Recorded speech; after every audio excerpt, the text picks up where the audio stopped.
दूरी बनाए रखे। और मेरी माताओं, पार्किंग में खड़ी मेरी माताओं बहनों से निवेदन है, रोड के वो साइड खड़े हुए मेरे भाइयों से निवेदन है कि ग्राउंड के पास आ जाइए। अभी थोड़ी देर में केतन भाई पटेल जी सभा को संबोधन करेंगे और उसके बाद अपना नामांकन पत्र भरने के लिए कलेक्टर ऑफिस रवाना होंगे।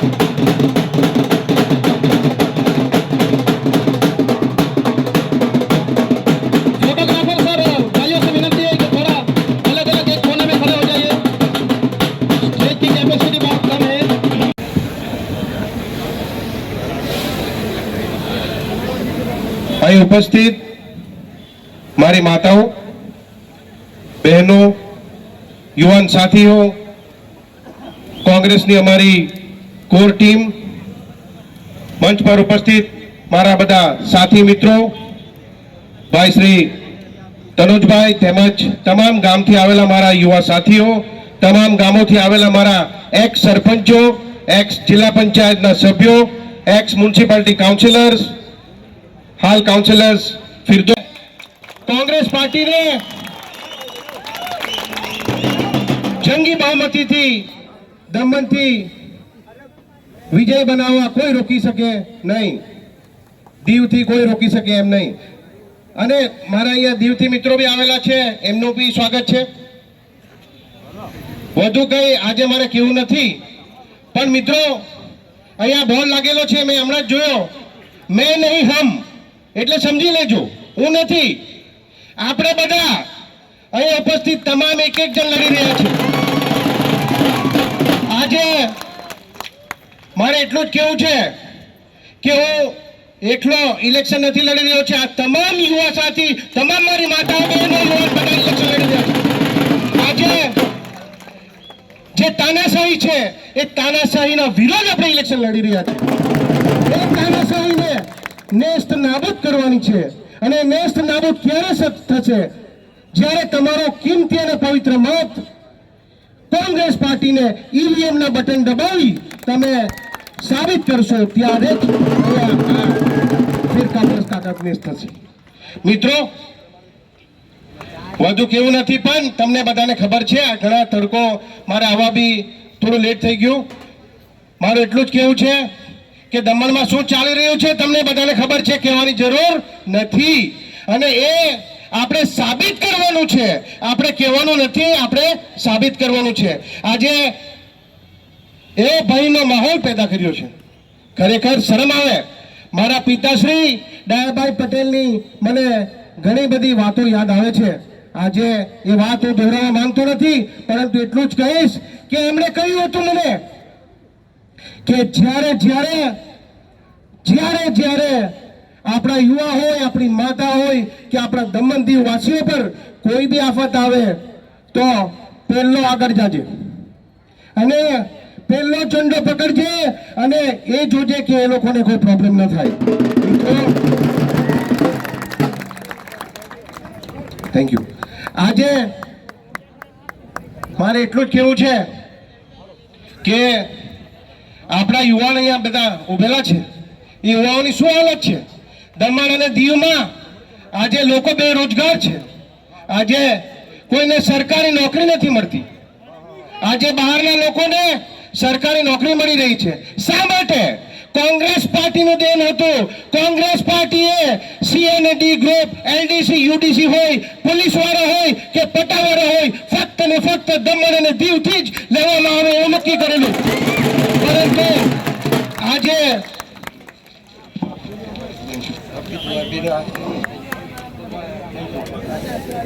આજે તમને બધાને ખબર છે કે લોકો બહારથી આવી રહ્યા છે, પોલીસમાં ભરતી હોય तो पंजाब, हरियाणा, चंडीगढ़, केरला અને પછી કર્ણાટકથી આવીને અહીંયા પોલીસમાં ભરતી થઈ રહ્યા છે।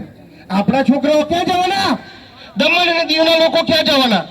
એટલે એ પાછું લાવવાનું છે. અને સી અને ડી ગ્રુપ આપણા જ ઘરના યુવાઓ, આપણી જ બહેનો, આપણો જ દીકરો અહીંયા નોકરી લાગે એની તકેદારી આપણે રાખવાની છે. અને એ તકેદારી ક્યાં રાખશે? કોંગ્રેસ પાર્ટીની દેન હતી. આ ભારતીય જનતા પાર્ટી આવીને આને નેસ્ત નાબૂદ કરી નાખ્યું. ઓપન ઇન્ટરવ્યુ કરી દીધું. અને જ્યારે બી ઇન્ટરવ્યુ કરે ત્યારે બહારથી લોકો આવે અને બહારથી લોકો અહીંયા લાગી રહ્યા છે. આજે પોર્ટુગીઝ અને પોર્તુગાલી શા માટે લોકોને જવાની જરૂર પડે? કારણ કે અહીંયા નોકરી નથી, અહીંયા ધંધો રોજગાર નથી. આજે લોકોને ઘર બાર વગરના કરી દીધા. આજે લોકોના ઘર તોડી નાખ્યા, લોકોને ઘર વગર કરી નાખ્યા. અને ઘરની વચ્ચે, બિલ્ડિંગની વચ્ચે રોડ લઈ જઈ રહ્યા છે. આ ક્યાંનું ભાઈ? આ કયું ડેવલપમેન્ટ? બિલ્ડિંગની વચ્ચે અને ઘરની વચ્ચે રોડ કાઢવાનું? તમે ગોવામાં જોયું હશે, તમે બીજા રાજ્યમાં જોયું હશે. ગોવામાં આપણે બધા જ ગયા છે આ મિત્રો. અને જ્યારે આપણે ગોવામાં જાય તો નાની સાંકડી ગલી હોય અને એ સાંકડી ગલીમાં સામેથી ગાડી આવતી હોય તો આપણે 1 મિનિટ બ્રેક મારીને રોકવા પડે.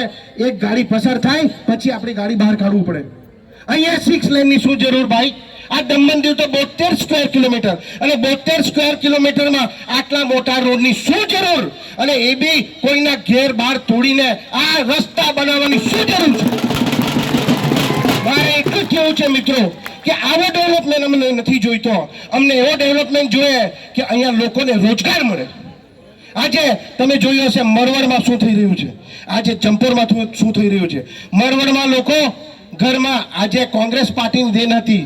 જ્યારે અંબિકા સોની ટુરિઝમ મિનિસ્ટર હતી તો હું પોતે જ અત્યારે આ સિસ્ટમ અમે લાગુ કરેલી કે તમારા ઘરમાં બી તમે હોટલ ચાલુ કરી શકીએ. તમારા 2-4 રૂમ હોય તો એ રૂમમાં આપણે કોઈને રાખી શકીએ, એનું લાયસન્સ મળે. પણ દમણમાં કોઈને લાયસન્સ આપતા નથી. માત્ર એક જણને લાયસન્સ આપેલું છે, એસપી દમણિયા. કેમ એસપી દમણિયાને લાયસન્સ આપેલું ભાઈ? બીજા નથી, આ લોકો નથી અહીંયા. શા માટે એસપી દમણિયા? તો મારે એટલું જ કહેવું છે કે પેલી ગુજરાતીમાં કહાવત છે ને, એકને ગોળ ને બીજું ને ખોર, એવું જ કહે છે ને ભાઈ તનોજ, એવું છે. એટલે મારે એટલું જ કહેવું છે કે મિત્રો આ બધું બંધ કરવા પડશે. અને યુવાઓને સરકારી નોકરી મળે એની તકેદારી રાખવી પડશે. અને જ્યારે કોંગ્રેસ પાર્ટીની દેન હતી, કોંગ્રેસ પાર્ટીએ આ યુવાઓને રોજગાર મળે એના પર નક્કી કરેલું, એ જ પાછું આપણે ફરી લાવવાનું છે. અને ક્યારે સાબિત થશે? બધા તમે જીતશો ત્યારે. જ્યારે વોટ ગણતરી થશે ત્યારે કોંગ્રેસ પાર્ટી વિજય બનશે, ત્યારે આ શક્ય થશે. લાંબી વાત કરવા માંગતો નથી, પણ 1-2 વાત કરીને હું મારી સ્પીચને વિરામ આપું. હોસ્પિટલ, બિલ્ડિંગ તોડીને મોટી હોસ્પિટલ બનાવી દીધી. હોસ્પિટલ બનાવી તો ઠીક છે, સારી વાત છે ભાઈ કે નવી હોસ્પિટલ બનાવી. પૈસા શા માટે લઈ રહ્યા છે? તમે ગરીબ લોકો માટે પૈસા શા માટે લઈ રહ્યા છો? તો પછી સરકારી હોસ્પિટલમાં કોણ જવાનું ભાઈ મારા? સરકારી હોસ્પિટલમાં તો પૈસાની પણ વગર પૈસે સારવાર થાય.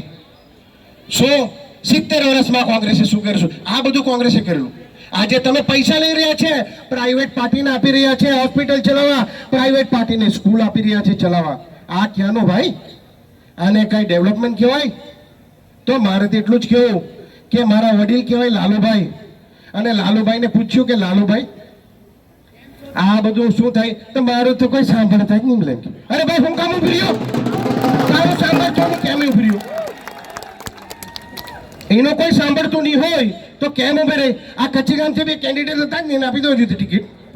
આપણા તનુજભાઈ, બીજા બધા હતા, અમારી ઘરે બી એક હતો, એને આપી દેવો જોઈતું ભાઈ. કેમ નહીં આપી? કેમ લાલુભાઈ? કેમ કે એમને જોઈએ આમ અંગૂઠો મારવાનો, માત્ર અંગૂઠો મારવાનો, બસ બીજું કઈ નહીં. જ્યારે બી રિઝોલ્યુશન પાસ કરવાનું હોય કે કોઈ ઠરાવ પાસ કરવાનો હોય તો પહેલે જ એની સિગ્નેચર લઈ લે અને ઠરાવ લખી લે, એટલે કઈ ખબર પડે નહીં. બીજી એક શરમની વાત છે મિત્રો કે આપણા ગામના યુવાઓ, આપણા મ્યુનિસિપાલિટીમાં યુવાઓ જે ચૂંટાયેલા છે, કાઉન્સિલર હોય કે જિલ્લા પંચાયતના સભ્યો હોય કે પંચાયતના સભ્યો હોય, એનો એટલો મોટો પાવર છે, પણ શું કરી રહ્યા છે? ઝાડુ માર્યા કરે. અરે આ શું છે ભાઈ? અને મેં પૂછ્યું એક જગ્યાએ, બે ઝાડુ, એમ કે રાતના જ ભાઈ કચરો નાખી ગયા. કેમ? તો અહીંયા મેં કહું આ તો એરિયા સાફ, અહીંયા કચરો નાખવા ગયું, કાલે પેલા સાફ કરવા આવવાના છે એમ. આ કઈ વાત છે યાર? આ કોઈ વાત છે? દીવની વાત કરું તો દીવમાં અમારા લોકો એટલા પ્રોબ્લેમમાં છે, આપણા ભાઈઓ બહેનો. આજે બોટનું વેટ હોય કે કોઈનું રિફંડ નથી આપતા, એમના જ મંત્રીઓ આવીને મોટી મોટી વાતો કરી ગયા કે તમને આપી દેશો, આજ સુધી કંઈ થયું નહીં. બોટ બહાર કાઢવાના હોય તો ત્યાં ડ્રેજિંગનો પ્રોબ્લેમ છે, ત્યાં બોટ ભટકાઈ જાય, આટલી લાખોની બોટ હોય તે ભટકાઈને તૂટી જાય, એ બી આજ સુધી કરી નહીં શક્યા. શું કર્યા કરે? રોડ પૂરા કરવાના. રોડ કેમ પૂરા કરવાના ભાઈ? હા, રોડ પૂરા કરીને બધા ખિસ્સા ભરવાના, બીજું કાંઈ નથી. એમ કહેવાનું કે ચાલો બહુ ભંડોળ આવે દિલ્હીથી, ભરો ભાઈ ખિસ્સા, પણ એવા કામ તો નહીં કરો જેમાં આ મારી માતાઓને, બહેનોને, યુવાઓને તકલીફ થાય. આવું તો નહીં કરો ભાઈ મિત્રો. બીજો કે ઘણા બધા અહીંયા ઓફિસરો દેખાય છે મને, એમને એમ કેવું છે કે આપણા ગામના બી ઘણા બધા અધિકારીઓ દેખાય છે. એ લોકોને કોણ પૂછે ભાઈ? દિલ્હીથી આવેલા અધિકારીઓ એમની શું હાલત કરી છે ખબર છે તમને? આપણને શરમ લાગે. એટલે આ દિલ્હીથી આવેલા અધિકારીઓને ઘરે બેસવા પાછા મોકલાવાના છે, અને એના માટે તમે તૈયારી રાખજો. આજે તાનાશાહી છે, એ તાનાશાહીને નષ્ટ કરવાનું છે, તાનાશાહીને નેસ્તનાબૂદ કરવાનું છે, અને આ પાછા એ લોકોને ઘરે ભેગા કરવાના છે. આજે લાંબી વાત કરવા માંગતો નથી, ઘણા તડકામાં એ ઉભેલા છે બધા મિત્રો. હું આટલું જ કહી વિરામ આપું, પણ એકવાર પાછું કહીશ કે અહીંયા જેટલા લોકો આવેલા છે ને, એ ખાલી એક જણ 200 300 500 વોટના આસામી છે, મને અહીંથી દેખાઈ રહ્યું છે. અને મેં તો એમને ના પાડેલી કે ભાઈ તમે ન આવતા, ને તો પાછા ચાલુ થઈ જશે ઉપરથી કે ભાઈ કોણ ગયેલું, શું કરે શું નહીં. પણ આ કાન ખોલીને સાંભળી લે, જો કોઈને એક બી ફોન કર્યો ને કે કોઈને એક બી ફોન ગયો, કઈ વાંધો નહીં, દિલ્હી દૂર નથી ભાઈ મિત્રો. એટલે મારે એટલું જ કહેવું છે કે કોઈને ડરનો માહોલ, ખોફનો માહોલ પેદા નહીં કરજો. અને ખાસ કરી અહીં ઉપસ્થિત ઓફિસરોને ખાસ કહી દઉં કે આવો ખોફનો માહોલ નહીં કરતા. આજે સ્પોર્ટ્સમેન સ્પિરિટ કહેવાય. આપણે મેચ રમીએ ને તો મેચમાં ખબર ને કેવી રીતે રમાય, તો આ એક જાતની મેચ જ છે. અને આ વખતે મેચ ફિક્સિંગ નહીં કરવા દે આપણે. આ વખતે આપણે એટલું જ જોવાનું કે એક વ્યક્તિ અહીંયા છે, હું તો એટલું જ કહીશ મારી બહેનો માતાઓ, એક વ્યક્તિ ખાલી 25 વોટ લાવશે ને તો બી આપણને દિલ્હી જવા કોઈ રોકશે. તો 25ની પણ અહીંયા ઉપસ્થિત બધી જ જગ્યાએ મને દેખાઈ રહ્યા છે અહીંયા. અને એ લોકો આજે 1000 500 ના આસામી છે. આજે મિત્રો આપણે રેકોર્ડ બ્રેક કરવાનો છે. મને એવું લાગે છે કે આ વખતે આપણે એક રેકોર્ડ બ્રેક કરીને 25 થી 30,000 લીડ મળે એવું જોવાનું છે, જેથી કે બીજી વાર ઊભી રહેવા તૈયાર નહીં થાય.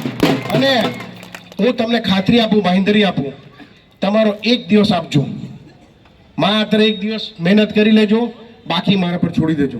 મને ખબર છે આ લોકોને કેમ ઠેકાણે લગાવવાના. તો મિત્રો તમારો ખૂબ ખૂબ આભાર. હવે અહીંયાથી આપણે ફોર્મ ભરવા ખૂબ ખૂબ આભાર માનું છું. આજે એમ જોવામાં બી મળ્યું છે કે દીવથી આપણી 2 બસ ભરીને મહિલાઓ આવી છે, એટલે તમે એમની તકલીફ સમજી શકો છો કે દીવથી બહેનોને કેટલી પીડા છે કે 16 કલાકનો રસ્તો આખી રાત સફર કરીને એમને કેતનભાઈને હિંમત આપવા માટે આટલું સફર કરીને આવ્યા છે. એટલે આ વખતે આ અમારી લડાઈ નથી ભાઈઓ બહેનો, તમારી લડાઈ છે. છેલ્લે હું તમને એક વાક્ય કીધેલું, દીકરા આપણું ઘર પરિવાર છે, પણ દમણ અને દીવ આપણું સૌથી મોટું પરિવાર છે. આજે અહીંયા આવી છે તો તારે દમણ અને દીવની સેવા કરવી પડશે. ને તે સમયથી આજ સુધી અમે ને અમારું પરિવાર દમણ અને દીવની સેવા કરતું આવ્યું છે. અમને તમારો સાથ જોઈએ છે, ને તમે આ વખતે કઈ માત્ર નથી કરવાનું, હિંમત કરીને વોટ અપાવવાનો છે. એક મહિલા એક પુરુષ 50 વોટ અપાઈ શકે એટલી બાંયધરી તમે રાખવાની છે. अपना हाथ कांग्रेस के साथ